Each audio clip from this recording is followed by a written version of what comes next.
हाय नमस्कार दोस्तों।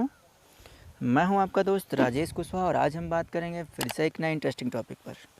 और आज का जो हमारा टॉपिक है वो काफ़ी इंटरेस्टिंग होने वाला है, इसलिए आपसे रिक्वेस्ट करूंगा कि पूरी वीडियो को लास्ट तक देखिएगा, बिना स्किप किए हुए देखिएगा। तो चलिए आज का टॉपिक आपको बताता हूँ।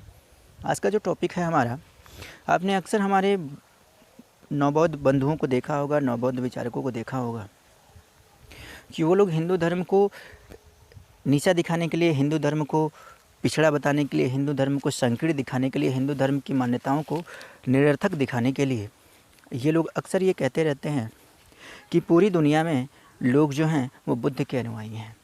कभी कभी तो ये भी कह देते हैं कि गौतम बुद्ध को यानी कि बौद्ध धर्म को पूरी दुनिया में इतने देश मानते हैं, उतने देश मानते हैं।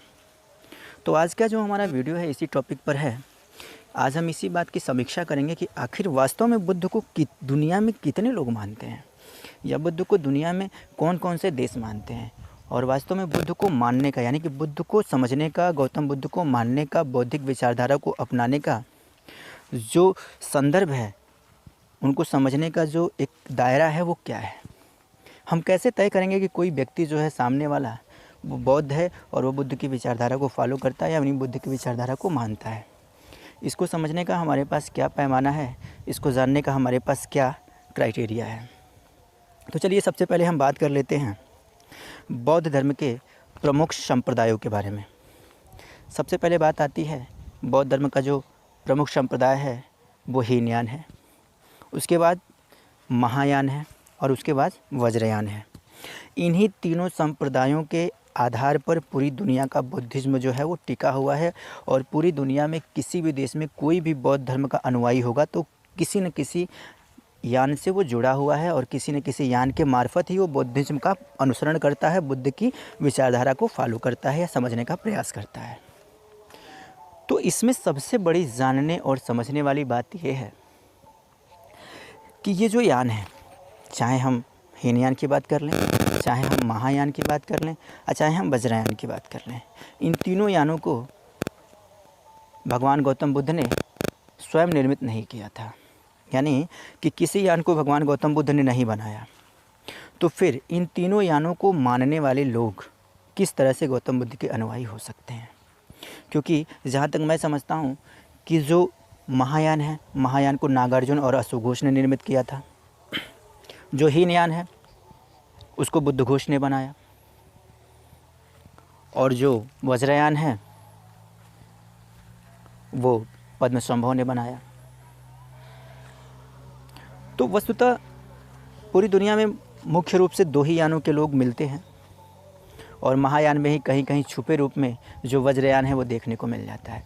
लेकिन पूरी दुनिया में मुख्यतः जो बुद्ध के फॉलोअर अपने आप को कहते हैं, जो बुद्ध के अनुयायी अपने आप को कहते हैं, वो मुख्य रूप से कहीं ना कहीं या तो महायान के फॉलोअर हैं या फिर हीनयान के फॉलोअर हैं। वैसे विस्तृत तौर पे पूरी दुनिया में सबसे ज़्यादा अगर कोई यान मानने के लायक है या विश्वसनीय तौर पे सबसे ज़्यादा उसको मान्यता मिली हुई है तो वो है महायान। चाहे आप चाइना की बात कर लें, चाहे आप जापान की बात कर लें, चाहे आप कोरिया की बात कर लें, XYZ कोई भी जो बौद्ध देश है जिसको ये लोग बौद्ध देश होने का सर्टिफिकेट देते हैं, जिसको ये लोग बौद्ध देश होने की मान्यता देते हैं, ये सभी बौद्ध देश जो हैं वो पूर्ण रूप से या आंशिक रूप से कहीं न कहीं महायान मत के अनुयायी हैं या फॉलोअर हैं। तो यहाँ पे सबसे बड़ा प्रश्न हमारा यही बन जाता है कि जब महायान को या हीनयान को स्वयं गौतम बुद्ध ने निर्मित नहीं किया, स्वयं गौतम बुद्ध ने इनमें से किसी यान के बारे में चर्चा नहीं की, और सबसे बड़ी बात तो ये आ जाती है कि ये दोनों यान, चाहे ये महायान की बात कर लें चाहे हीनयान की बात कर लें, ये दोनों यान एक दूसरे के विरोधी हैं। यानी कि ये दोनों यान एक दूसरे के विरोधी हैं। इन दोनों की जो मान्यताएं हैं, इन दोनों की जो स्वीकृति है वो एक दूसरे के विरोध में है, एक दूसरे के विपरीत है। ये दोनों ये दावा करते रहते हैं कि हम महायानी जो हैं वो वास्तव में बुद्ध के अनुयायी हैं, और जो हीनयानी हैं वो अपने आप को ये दावा करते रहते हैं कि हम लोग वास्तव में बुद्ध के अनुयायी हैं।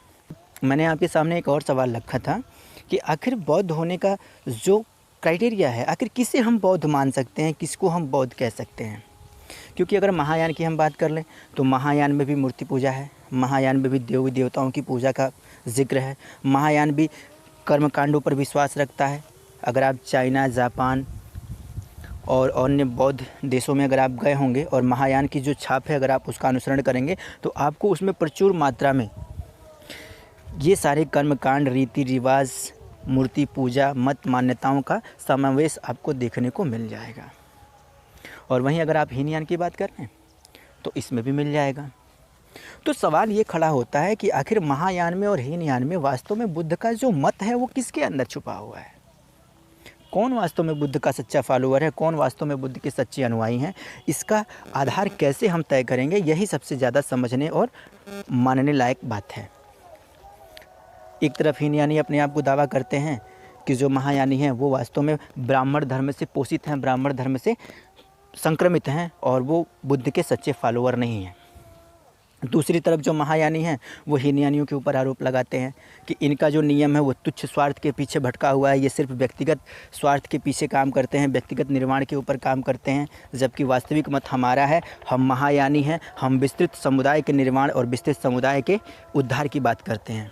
तो इस आधार पर सबसे ज़्यादा कंफ्यूज तो हम यहीं हो जाते हैं कि आखिर हम इन दोनों यानों में जिस यान के प्रबल समर्थक हैं वो दोनों यान तो यही डिसाइड नहीं होने देते कि वास्तव में बुद्ध का मत क्या है, बुद्ध की विचारधारा क्या है और हम बुद्ध की किस विचारधारा को हम फॉलो कर रहे हैं, क्योंकि ये दोनों विचारधाराएँ तो बुद्ध ने निर्मित ही नहीं की थी। तो जब ये दोनों विचारधाराएँ बुद्ध ने निर्मित नहीं की, इन दोनों विचारधाराओं को बुद्ध ने स्वयं नहीं कहा, न बुद्ध ने महायान की बात की, न बुद्ध ने हीनयान की बात की।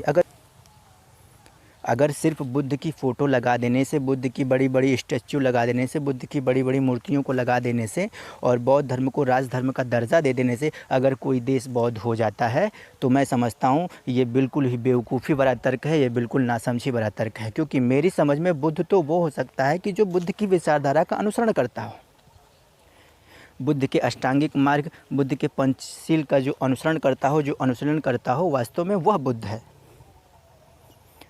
क्योंकि चाहे हीनयान की बात करें या महायान की बात करें, इन दोनों ही यानों में एक चीज़ तो बड़ी ही स्पष्ट तौर पर और मोटे मोटे अक्षरों में लिखी हुई है कि बुद्ध ने अष्टांगिक मार्ग की बात की थी, बुद्ध ने पंचशील की बात की थी।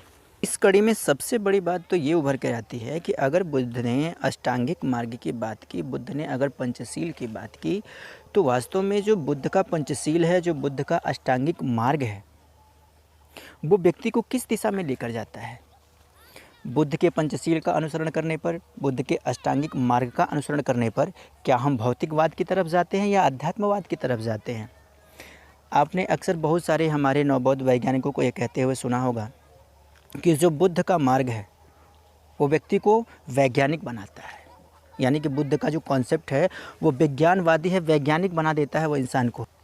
या रात को अगर आप बौद्ध बन जाते हो तो आप रात को बौद्ध बनोगे और सुबह जब आप उठोगे तो आप एकदम गोल्ड मेडलिस्ट, एक वैज्ञानिक के तौर पर उभर के सामने आ जाओगे।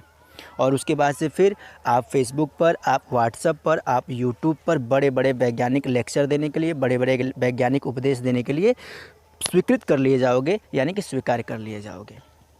तो मेरा सवाल ये बनता है कि अगर हम ये मान लें कि जो बुद्ध का जो पंचशील है, बुद्ध का जो अष्टांगिक मार्ग है, अगर उसको फॉलो करने वाला व्यक्ति वैज्ञानिक बनता है तो जो विज्ञान है हमारा विज्ञान तो हमें भौतिकवाद की तरफ ले जाता है। जबकि जहाँ तक मैं बुद्ध को समझता हूँ, बुद्ध तो पूरी तरह से आध्यात्मिक व्यक्ति थे, वो भौतिक चीज़ों से तो मुँह मोड़ने की बात करते हैं। बुद्ध का पूरा जीवन भौतिकवाद के त्याग पर टिका हुआ है और आप कहते हैं कि जो बुद्ध का कॉन्सेप्ट है, जो बुद्ध की विचारधारा है वो वैज्ञानिक बनाती है। तो सबसे बड़ा विरोधाभास तो यही खड़ा हो जाता है कि आखिर हम बुद्ध की कौन सी विचारधारा को सही माने। बुद्ध का जो पूरा जीवन रहा है वो आध्यात्मिक जीवन रहा है। बुद्ध ने हमेशा अध्यात्म के ऊपर ज़्यादा जोर दिया। बुद्ध ने व्यक्ति को आध्यात्मिक बनने की बात की। बुद्ध ने व्यक्ति को सांस्कृतिक तौर पर, चारित्रिक तौर पर मजबूत होने की बात की। जबकि हमारा जो विज्ञान है, विज्ञान भौतिकवाद को बढ़ावा देता है। विज्ञान भौतिक चीज़ों के उपयोग उपभोग की आज़ादी देता है। विज्ञान हमें भौतिकवाद की तरफ प्रेरित करता है, आध्यात्म की तरफ तो वो प्रेरित ही नहीं करता, वो आध्यात्म का खंडन करता है। तो फिर कैसे आप बुद्ध को मानते हुए विज्ञान की बात कर लेते हो और कैसे विज्ञान की बात करते हुए आप बुद्ध को भी अपना लेते हो? तो यहाँ बहुत ही विकट समस्या है भैया कि ये जो दो विचारधाराएं, ये दोनों एक दूसरे की परस्पर विरोधी हैं और इन दोनों विरोधी विचारधाराओं में आप एक बुद्ध को उठा के फिट कर देते हो, जो कि बिल्कुल भी असमंजस की स्थिति पैदा करती है, दुविधा की स्थिति पैदा करती है। इसके बाद आप लोग ये भी दावा करते रहते हो कि पूरी दुनिया में जितने भी डेवलप कंट्रियाँ हैं, जितने भी विकसित देश हैं, वो सारे के सारे बुद्ध के फॉलोवर हैं, बुद्ध को मानते हैं। चलिए अच्छी बात है, लेकिन मेरी समझ में ये चीज़ अब तक नहीं आई कि अगर वो बुद्ध को मानते हैं तो फिर बुद्ध को मानने का जो ज़रिया है वो किस बुद्धिज़्म को मानते हैं। अगर वो महायान वाले बुद्धिज़्म को मानते हैं तो फिर हीनयान वाले उनको गलत कहते हैं। अगर वो हीनयान के बुद्धिज़्म को मानते हैं तो फिर महायान वाले उनको गलत कहते हैं। इन दोनों में ही आपसी संघर्ष के बीच हमारे जो गौतम बुद्ध हैं, हमारे जो भगवान बुद्ध हैं, वो पिस रहे हैं। दोनों ही अपने अपने बुद्ध को सही बताने के चक्कर में बुद्ध की वास्तविक विचारधारा का कबाड़ा करने में लगे हुए हैं। और सबसे ज़्यादा कबाड़ा तो आप कर रहे हैं कि दो विपरीत विचारधाराओं वाले संप्रदायों को बुद्ध से जोड़ देते हैं और ये कहते हैं कि भैया ये तो बुद्ध के नियम हैं, ये तो बुद्ध के निर्देश हैं, ये तो बुद्ध का धम्म है। आखिर अगर ये बुद्ध का धम्म होता तो बुद्ध भगवान अपने जीते जी ही इनमें से किसी एक संप्रदाय का निर्माण स्वतः करके चले गए होते। लेकिन हकीकत तो यह है कि भगवान बुद्ध के परिनिर्वाण के सैकड़ों साल बाद आपका महायान अस्तित्व में आया, आपका हीनयान अस्तित्व में आया, आपका वज्रयान अस्तित्व में आया। तो फिर हम ये कैसे तय कर सकते हैं कि ये जो विचारधाराएं हैं ये गौतम बुद्ध की विचारधाराएं हैं, ये गौतम बुद्ध की ओरिजिनल विचारधारा है, ये गौतम बुद्ध की वास्तविक विचारधारा है। कहीं न कहीं हम ये समझने में गलती करते हैं और अतिवादिता में, अतिशयोक्ति में अपने आप को बहुत बड़ा डिंग हाँकने के चक्कर में हम खुद ही अपनी बेइज्जती कहीं न कहीं सफलतापूर्वक करा रहे हैं। तो मैं अपने उन बौद्धिक विचारधारा वाले भाइयों से, उन वैज्ञानिकों से, उन बुद्धिजीवियों से ये निवेदन करूँगा कि आप ये जो फूल के गुप्पा होते रहते हैं कि पूरी दुनिया में बुद्ध को मानने वाले लोग हैं, पूरी दुनिया में बुद्ध का यश है, पूरी दुनिया में बुद्ध का प्रचार प्रसार है, मुझे इससे कोई एलर्जी नहीं है, बोलिए मुझे इससे खुशी है।